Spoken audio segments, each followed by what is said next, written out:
Welcome to Pricing Matters.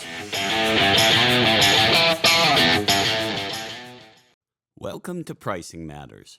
These are the top 3 matters in the price space for November 15th, 2023.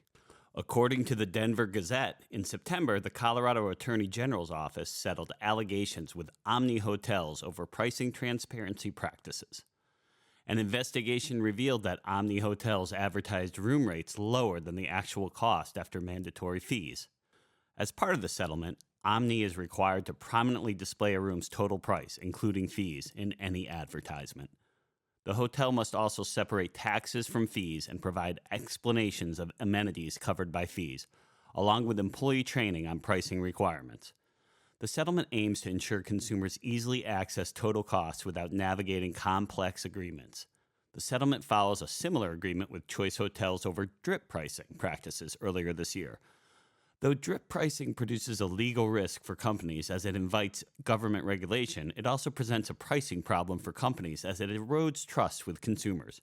What companies should do is find a way to defend the value of their services and display the price and value associated with it prominently. Next, a development out of the U.S. Senate Committee on Health, Education, Labor, and Pensions.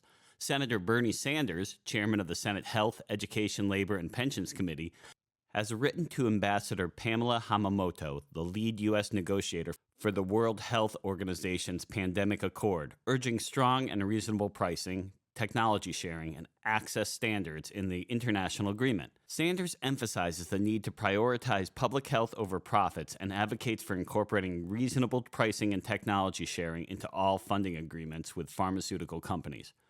Referring to the inequities in COVID-19 access during the pandemic, Sanders highlights the importance of learning from mistakes, citing Moderna's refusal to share technology, differential pricing, and increased vaccine costs. This stresses the imperative of international cooperation to ensure equitable access to pandemic products and prevent a repeat of past mistakes.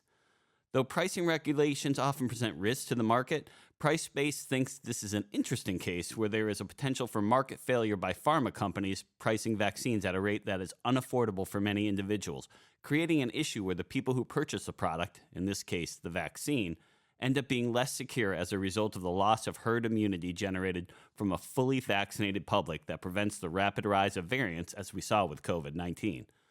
This is an interesting case where you can make an argument of value-based pricing for the pharma companies or societal benefit by price capping. Finally, Reuters presents the objectives of a group of Canadian, German, and Australian mining companies, including Aclara Resources and Neo Performance Materials, plan to challenge Chinese dominance in rare earth metals by commanding premium prices for key metal used in electric vehicles. China currently controls 95% of rare earth metal production, allowing it to dictate prices and create supply disruptions through export controls.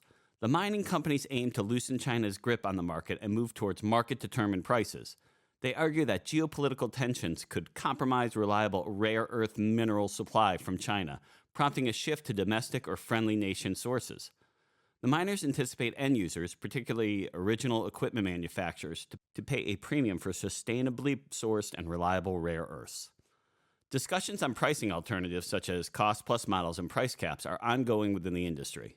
However, these pricing mechanisms could potentially increase the cost of EVs by 30% to 50%. This is an interesting case of the debate over protectionism versus free trade in the development of fair pricing.